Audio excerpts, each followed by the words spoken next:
अस्सलाम वालेकुम दोस्तों, आज तुहाडे वास्ते माशाअल्लाह दो बकरे लेने। अक्सर दोस्त फरमाइश करते हैं कि फौजी भाई नागरा बीतल बकरे लियाओ, तो लो जनाब आज दोस्तों की फरमाइश ते जनाब नागरा बीतल बकरे लेंदे ने। माशाअल्लाह चंगे हाइट कद दे विच ते मूँह जनाब बिल्कुल खीरे, कोई चौगे या छिगे नहीं जनाब, यह चेक कर सकते हैं। बिल्कुल खीरे बच्चे ने पे माशाअल्लाह। तो उम्र इन्हों की 12 तो 13 महीने इन्हों की उम्र है जनाब। चंगे हाइट कद और खूबसूरती माशाअल्लाह तुसीं चेक कर सकते हैं। भी माशाअल्लाह बकरा चेक कर लो माशाअल्लाह, बिल्कुल खीरा जनाब। तो चंगे हाइट कद करने वाले और जनाब वो बकरन जेडे 150-150 kg 100 kg वजन कर दें, तो माशाअल्लाह बकरियां वास्ते भी A+ जनाब।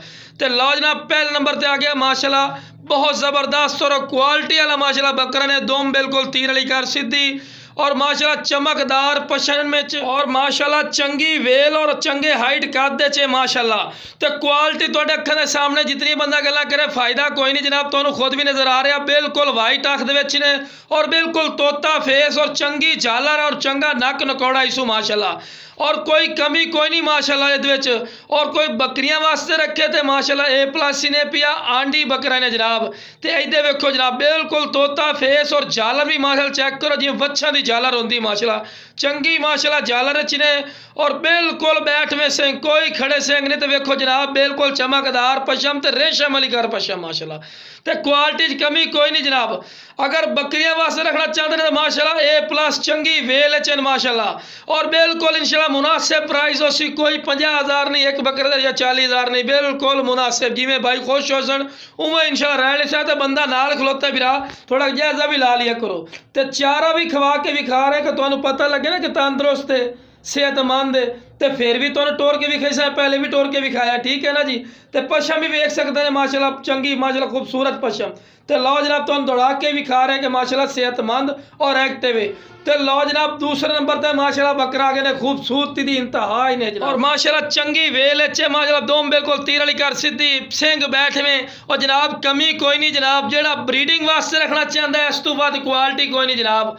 कन्ना की लेंथ भी वेंदे पैने कम अज कम 16 तो 17 इंच माशाअल्लाह कान लंबे न और चमकदार पशम है, पशम भी तुहानूं नजर आ रही है। और माशाअल्लाह बिल्कुल तोता फेस है जनाब, नकौड़ा फेस भी चंगा तो खूबसूरती की इंतहा ही ने जनाब।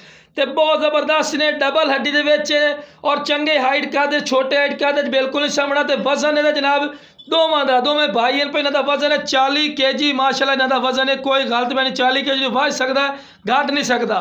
तो लो जनाब झालर ही वेखो माशाअल्लाह चंगी झालर अच्छे जिवें वच्छां दी झालर होंदी है माशाअल्लाह।